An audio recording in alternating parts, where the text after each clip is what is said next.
ವೀಕ್ಷಕರೇ ನಮಸ್ಕಾರ. ಇವತ್ತು ನಮ್ಮ ಫಾರ್ಮಲ್ಲಿದ್ದೀವಿ. ಏನು ಜೇನು ಪೆಟ್ಟಿಗೆಗಳನ್ನು ನೋಡ್ತಾ ಇದ್ದೀರಾ. ಸೊ ಇವತ್ತಿನ ದಿನ ಒಂದು ವಿಶೇಷವಾದ ಗಿಡದ ಬಗ್ಗೆ ನಾನು ನಿಮಗೆ ತಿಳಿಸ್ತಾ ಹೋಗ್ತೀನಿ, ಬನ್ನಿ. ಇಲ್ಲಿ ನೋಡ್ತಾ ಇದ್ದೀರಾ ಈ ಗಿಡ. ಸೊ ಇಲ್ಲಿ ಹೂ ಬಿಟ್ಟಿದೆ. ಇದ್ರದ್ದು ವಿಶೇಷತೆ ಏನಂದರೆ, ಇದು 5 ವರ್ಷಕ್ಕೊಂದು ಸತಿ ಹೂ ಬಿಡುವಂಥದ್ದು. ನೀವು ನೀಲಕುರಂಜಿ ಅಂತ ಕೇಳಿದ್ದೀರಲ್ವ, ನೀಲಕುರಂಜಿ ಜಾತಿಗೆ ಸೇರುವಂಥದ್ದು.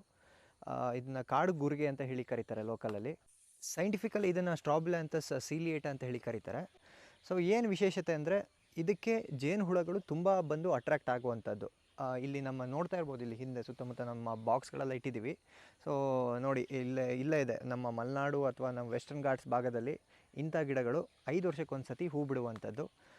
ಯಾಕೆ ನಮ್ಮ ಮಲೆನಾಡು ಭಾಗ ಅಥವಾ ವೆಸ್ಟರ್ನ್ ಘಾಟ್ಸ್ ಅಂತ ಹೇಳ್ತೀವಿ, ಈ ಭಾಗದಲ್ಲಿ ಸಿಗೋ ಜೇನುತುಪ್ಪ ಬೇರೆ ಎಲ್ಲೂ ಸಿಗೋದಿಲ್ಲ. ಆ ಟೇಸ್ಟ್ ಆಗಲಿ ಅದೊಂದು ಯುನೀಕ್ನೆಸ್ ಇರುತ್ತೆ. ಹಾಗೆ ಮೆಡಿಸಿನಲ್ಲಿ ಸ್ಟ್ರಾಂಗ್ ಇರುತ್ತೆ ಆ ಜೇನುತುಪ್ಪಗಳು.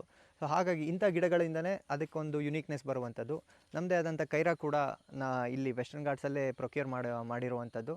ಸೊ ನೀವು ಬೇಕು ಅಂದರೆ ನೀವು ಕೈರಾ ವೆಬ್ಸೈಟಲ್ಲಿ ಕೂಡ ನೀವು ಆರ್ಡ್ರ್ ಮಾಡ್ಬೋದು, ಅಥವಾ ಕೆಳಗಡೆ ಬರ್ತಿರೋ ಕಾಂಟ್ಯಾಕ್ಟ್ ನಂಬರಿಗೆ ಕಾಲ್ ಮಾಡಿದ್ರೆ ನಾವು ನಿಮ್ಮ ಮನೆಗೆ ಡೆಲಿವರಿ ಕೊಡ್ತೀವಿ. ಸೊ ಇಷ್ಟನ್ನು ಹೇಳ್ತಾ ನಾವು ಇವತ್ತಿನ ವಿಡಿಯೋನ ಮುಗಿಸ್ತಾ ಇದ್ದೀವಿ. ಇಂತಹ ಹೆಚ್ಚಿನ ವೀಡಿಯೋಗಳಿಗೆ ಬಿ ಕನೆಕ್ಟೆಡ್ ಯೂಟ್ಯೂಬ್ ಚಾನಲ್ ಹಾಗೆ ಇನ್ಸ್ಟಾಗ್ರಾಮ್ ಪೇಜ್ನ ಫಾಲೋ ಮಾಡಿ.